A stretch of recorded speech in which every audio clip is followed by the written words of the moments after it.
Randy, welcome to the I Dare You podcast. It's really good having you here. Thanks for having me, Darren. It's good to be here. We are outside on First Silver Lake in Minnesota, which is where your home is. We have a thunderstorm approaching, so if you hear thunder or a little bit of mic issues, that's the reason, right? It is the reason, but we just have to adjust and adapt, right? Isn't that kind of what life is about anyway? It is. All right, guys, so here we go. So, Randy, you're a debut author. So you wrote a brand new book. I'm looking at it right here, Proverbs of Influence, Timeless Truths to Build Trust and Gain Influence. So back up again give us your professional background. Why do you have the right to write a book like this?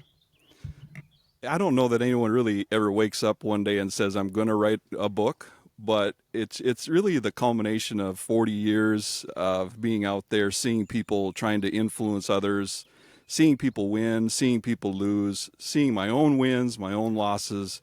And there just seems to be a collection of ideas that seem to make sense. I've been encouraged by people around me to say, Randy, you need to write that down. You need to put it in a book. And I'm like, I'm not an author, but it really is a collection of 12 ideas that I think really will help people gain the trust and the influence that they desire in life. And so that's why I did it. Over 40 years, you do learn a lot of things and in the workplace, and really eager to put those on paper and share with your audience. Okay, Randy, talk about your professional background. I mean, your career started where, and give us that 1 minute elevator pitch of your career. It's been impressive, and now you're ready to share some of those insights. Yeah, I started my career right out of college in sales and moved into human resources and training from that point. And really through my career then have been in human resources and administration. Saying yes to different opportunities have led me into management and eventually into executive leadership roles, of which my 40-year career, 25 of them have been around the board table at executive management. Okay, Randy, so you've been in corporate America a very long time, and you've been in the boardroom. Before we get into your dynamite new book, what do you think? What is the biggest thing that young people miss as they are entering the workforce about how to find success? What I've noticed is that really everybody is thirsting for influence. They want people to accept their ideas. They want to be accepted into a community or a squad. They want that promotion that they think that they deserve. And what I notice is that they ignore sometimes the fact that they have a reputation or a brand or what you've called on your show an identity, and they're kind of swimming upstream. They struggle with getting their ideas across. They struggle with getting that promotion that they want or that sale that they want. And really, this book is about an introspection where you look at yourself and say, is there anything holding me back? And I guess that's what I notice with the next generation is, let's have some awareness. Let's have some awareness about how we're showing up, whether it's online or at work or in the community. And ask yourself the question, is how I'm showing up moving me forward or holding me back? And that's the awareness, I think, that I'd like people to bring out of this book, is that I do have a brand. And the question of the day is that holding me back or is it moving me forward? And that's the awareness that I'm trying to get people to think about in this book.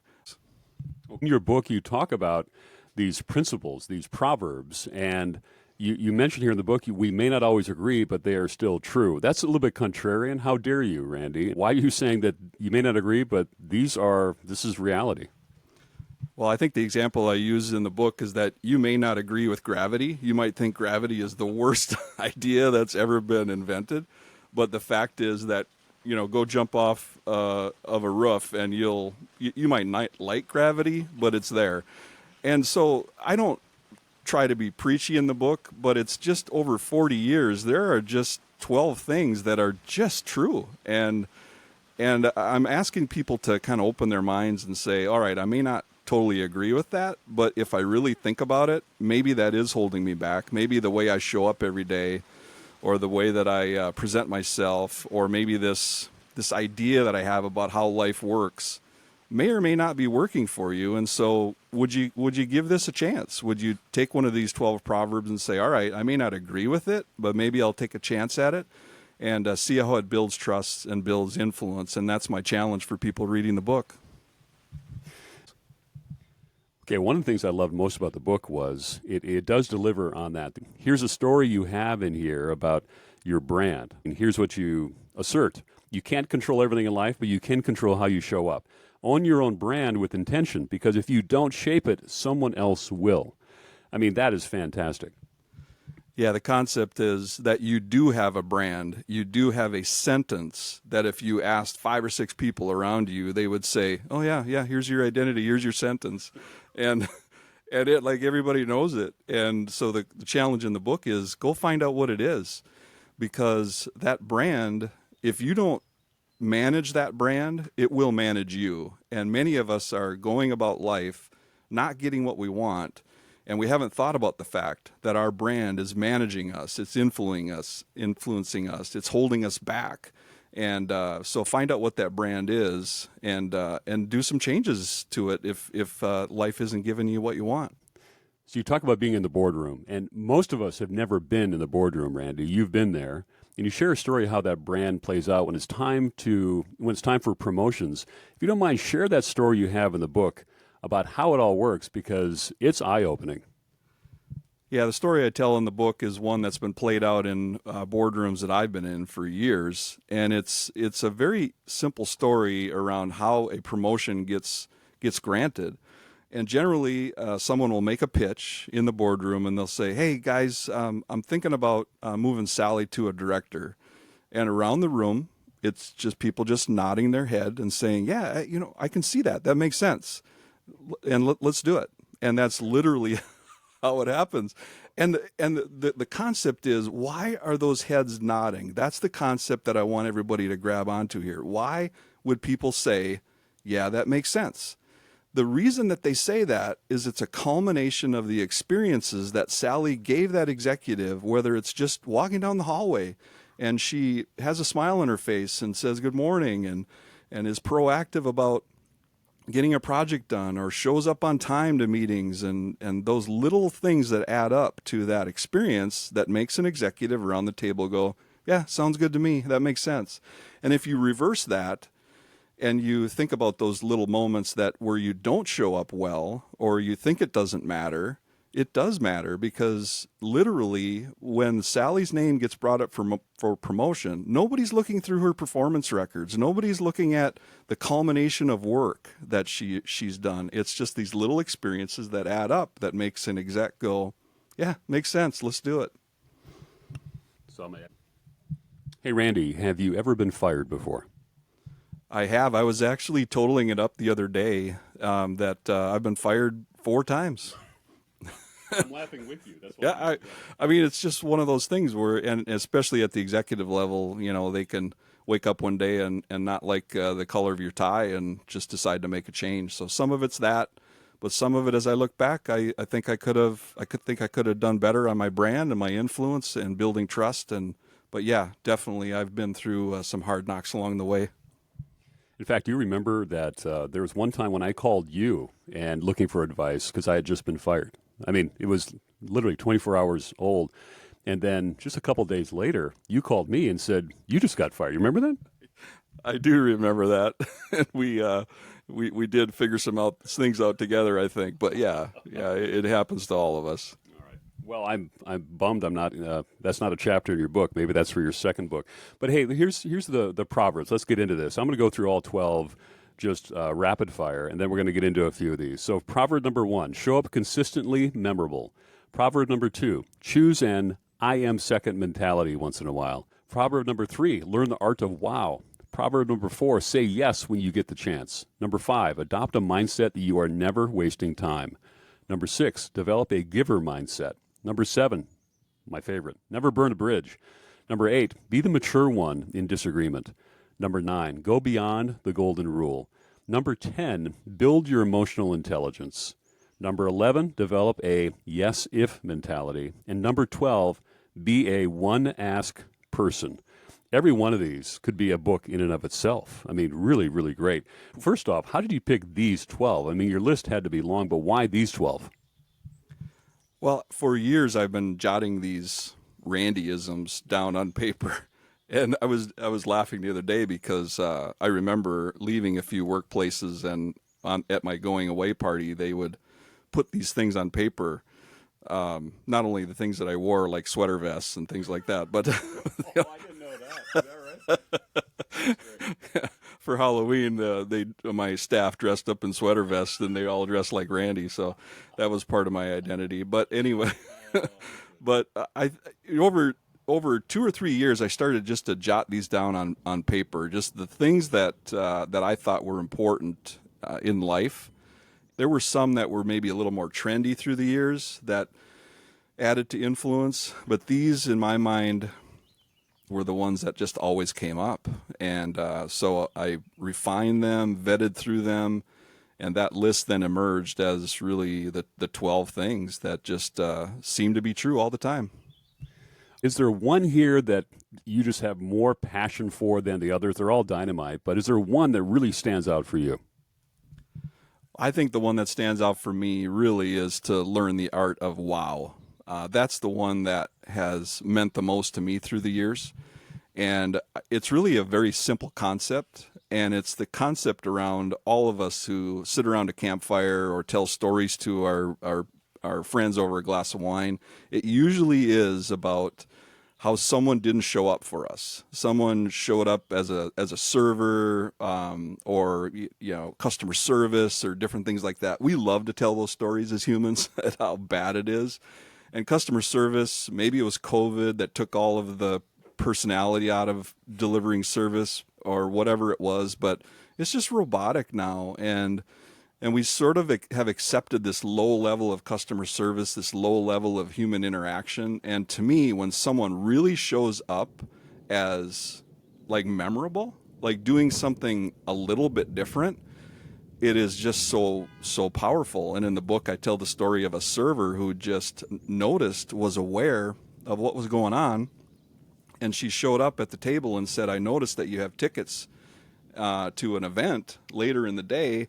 I brought you a to-go cup for your coffee and a to-go box for your meal because I don't want you to be late for that event. Nice. And you can't help but say, wow, So, I mean, it doesn't take really much these days to go above and beyond. And the spoils go to those who learn how to wow people. I've heard that mentioned a few times, that in today's day and age, putting in the work, showing up, is so rare that if you're willing to do that, you immediately differentiate yourself from 95% of everyone else. Do you agree with that? I agree with that 100%. It's just do a little bit extra, and it's not that hard right now. And if you just do a little extra, outwork the people around you, do just a little bit extra to add value, add your personal touch to it. It doesn't have to be huge. It just has to be different and just a little bit more than what people expect. And today's day and age, the spoils go to those who do that. But Randy, I want to pick up on this because I'm an executive at a large company and work with a talented team. And here's what I've noticed. There are the analysts who give me the data, which is great. It's an Excel spreadsheet that, for me as a liberal arts major, I appreciate. But I'm deciphering, okay, what does this mean? Here's what the real value is. It's the financial analysts that say, hey, Darren, here's the data. Here are the top five. Here's the top 5 bullet points, what this could mean.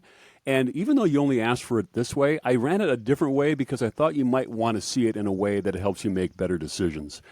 And I can tell you the names of the people who do that. That, to me, am I close on that, Randy? That is exactly what we're talking about in the book on the art of wow. It's just doing a little bit extra. And the point is that I'll bet you that example that you just gave probably happened more than 2 weeks ago. Yeah. It was years ago. And that's the point, is that you can be memorable by just doing something what seemingly is a little small or not that big of a deal for that person, but it's that mindset that says, okay, I know Darren just wants this data, but I'm just going to do a little bit extra. That's a mindset. That's a decision that you make to say, that is going to be my brand. Anytime Darren asks me for something, I'm going to do just a little bit more. That is your brand. And in your mind, that analyst now has a brand that is indelible, and you can't undo that. That's his or her brand now in your mind, right. And it means something. Yeah. Yeah, it means something, and it means something at at an emotional level. Here's what I mean by that: when I'm going into a boardroom, Randy, an executive boardroom, and I'm trying to be precise and own my data, and I know that this analyst has set me up for success. I'm telling you, I've got a connection with this person, and I will fight for this person. So back to your point, full circle. When it's time for the promotion, who do you think I'm recommending? Exactly. And that experience frames in your mind that that person is that way all the time. And so when you're asked about that person, yeah, you nod your head and say, yeah, I can see that, because what they've delivered to me has been top notch and even above and beyond what I expected. All right, before we leave, wow, take me back to Ames, Iowa, 1991. It's a story in your book, and I think it's really powerful. Yeah, and it's the story of how memorable events stand the test of time. And here I am, 35 years later, telling this same story.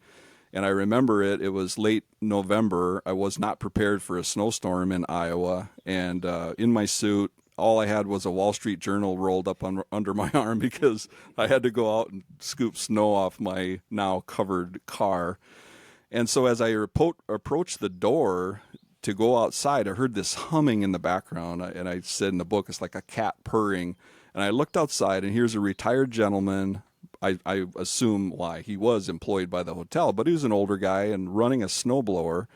And he was blowing a path to everybody's car. And when he got to the car, he brushed all the snow off of everybody's car so that these unexpected snowstorms that happened in Iowa and these people that were exiting the hotel to go do the stuff that they didn't want to do, he had already done for them.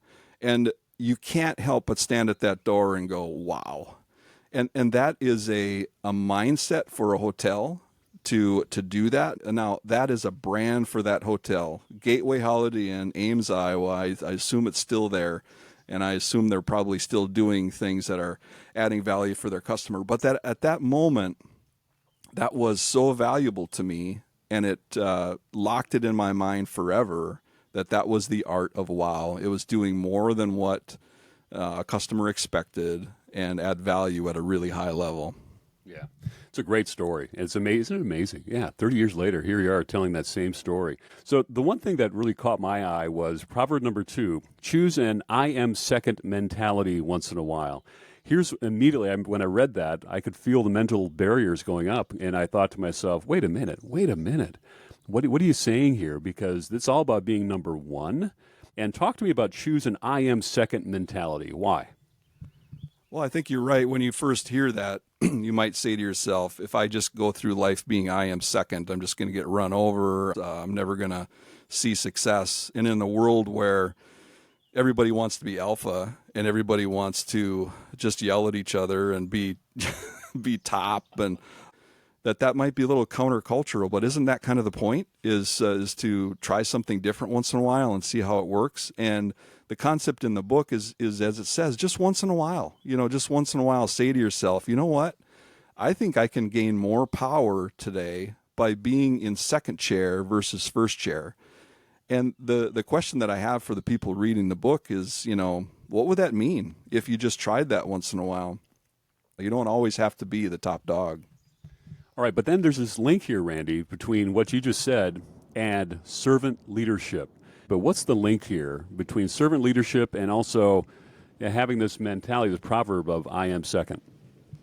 Well, I think it translates to leaders as well. I mean, leaders are trying to have influence. They have people that work for them that they're trying to influence. And so the same principle would apply, is that even as a leader, if I've got 7 or 8 people reporting to me, how about I try an I am second mentality once in a while and maybe let them shine where I maybe would have shined in this environment, and give some of that power up.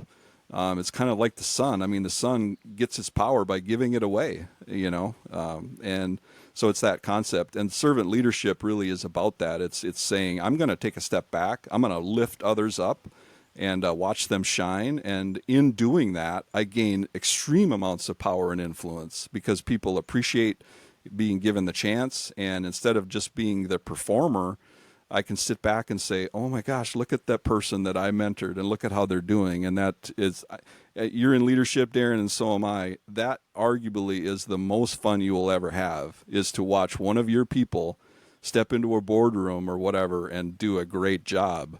And at this point in our career, at our ages, that's the holy grail. That's what you want, and that's really being I am second in a leadership role. That's good. You know, you're right on that. But I remember being younger in leadership, and when I thought it was all about me, and so ambitious. I mean, overly ambitious. And where I became happier in leadership and found more joy and purpose was exactly what you just said. When you realize it's not about you, it's about helping others. And when you help others reach their goals, that's the big unlock here. Yes? I agree with that 1,000%. And that's where you get your legacy as well, is if you left your workplace always being the alpha, always being the top dog, you're going to leave with, maybe all of your accomplishments in your backpack. But what you left behind is a group of people that don't know how to do anything or haven't had the chance to shine. And I think that's the holy grail of leadership. In the book, we talk about Scotty Scheffler walking off the 18th green when he won his second green jacket, which, most golfers would love to win one. He won two. And before he walked up to the cabin, he stopped and he invited his caddy to come along with him and walk shoulder to shoulder with him to go accept that award. That, to me, is servant leadership. It's recognizing that it's not about me sometimes. It's about the people around me who have helped me get there. And that, to me, is being second once in a while. Okay, Randy, I got one more proverb I want to get into. Say yes when you get the chance. Here's one thing you put in the book. Opportunities find those who step forward. You make sure you are seen, heard, and valued. And here's some data you have. I want to talk this through with you because on the podcast, we talk a lot about getting out of your comfort zone. And boy, did you ever nail it.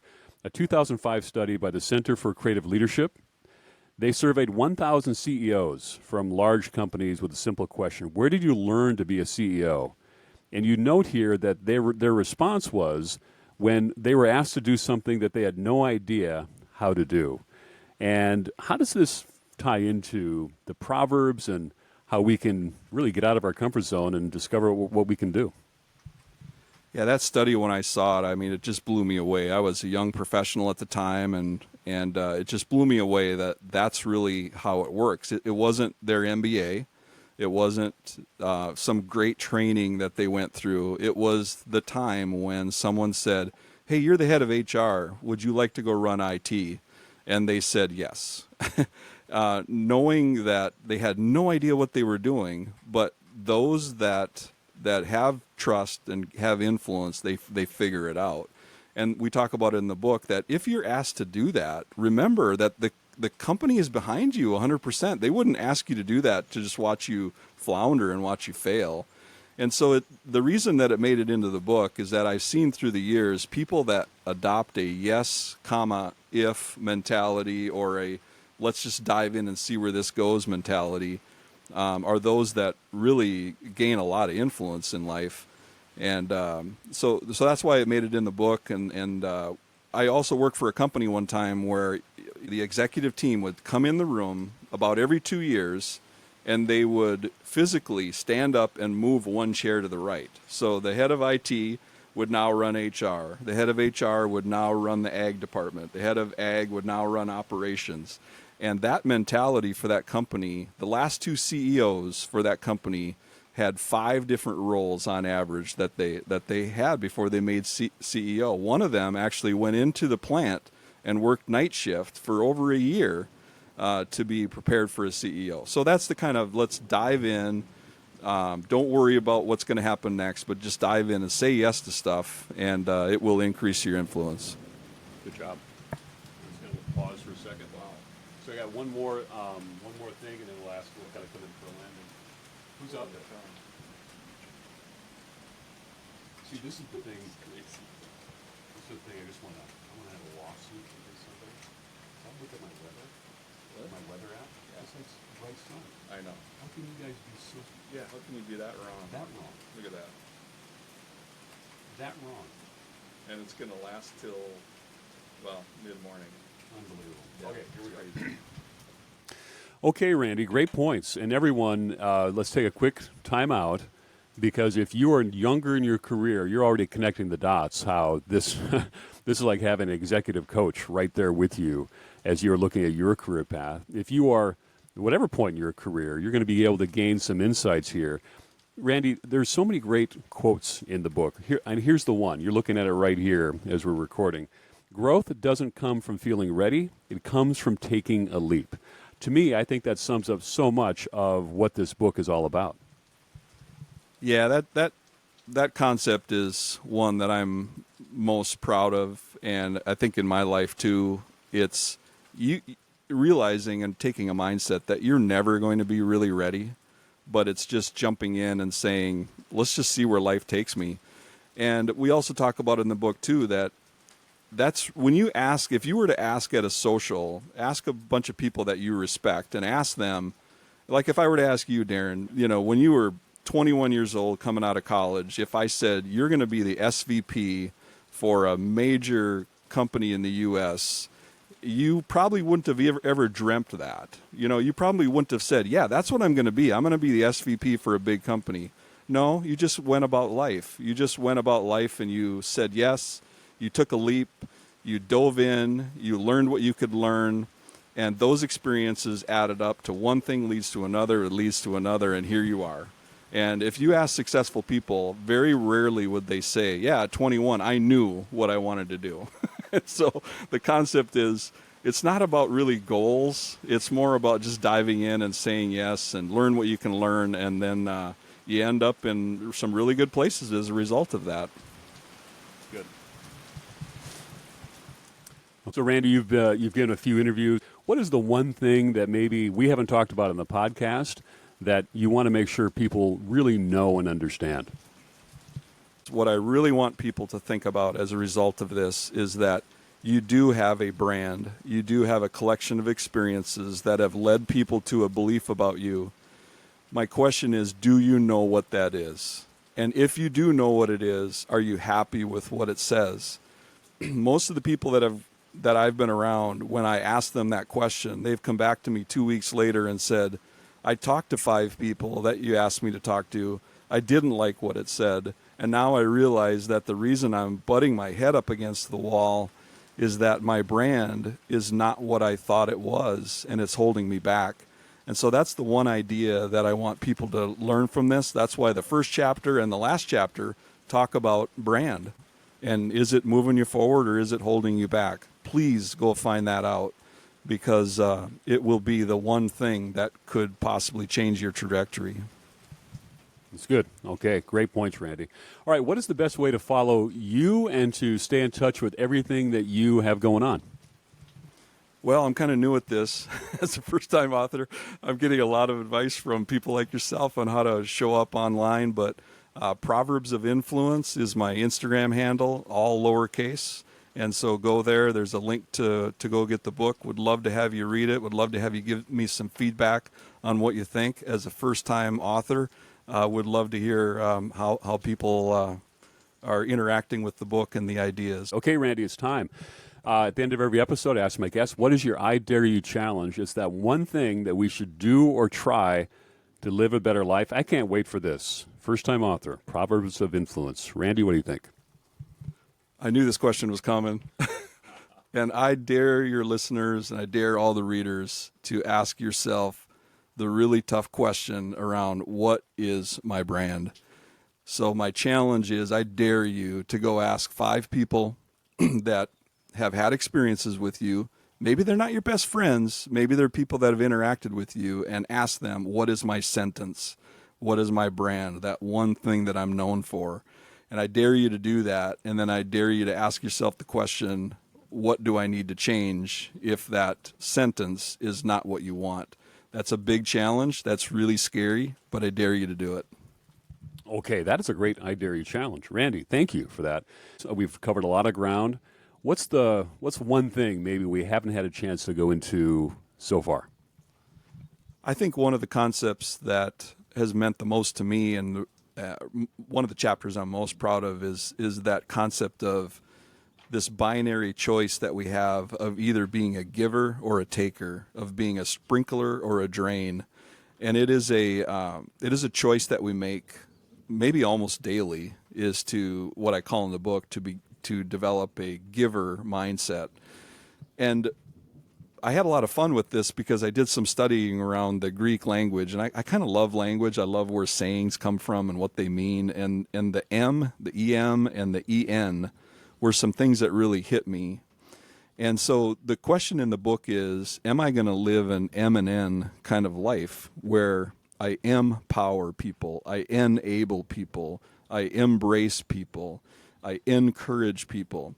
And when you really think about it, the people that have had the most impact on your life, I'll just ask you to think about that for a second. They are people that live an M&N life. The people that you most respect are not people that drain you. They're not people that suck the life out of you. They are people that pour into you. They have M'd you. They have N'd you. They have encouraged you, empowered you, enabled you. So that concept to me is just so important, where I, on purpose, get up every day and say, okay, I got two sides of the bed I could wake up on. One is to be a taker, where I'm just a drain. I'm just sucking all that I feel I deserve out of life today. Or I get up on the side of the bed that says, no, I'm going to give to this world today. I'm going to embrace someone today or encourage someone today. And I think that's a binary choice. And in my experience, those that get up on the giver side of the bed are the ones that have the most influence. And I would encourage people to give it a try and give that some thought. Randy, thank you again for being here on the podcast. We are here on vacation. This is where you live here in beautiful Minnesota. And thunderstorm is all around us. And so thanks for coming on the podcast for a few minutes and sharing all these insights in your brand new book, Proverbs of Influence. Thank you for having me, Darren. It was a pleasure to be on the podcast today. Really proud of all you're doing as my little brother, and doing some really great work with the podcast and with your career. And what a great chance to be here. Thank you very much.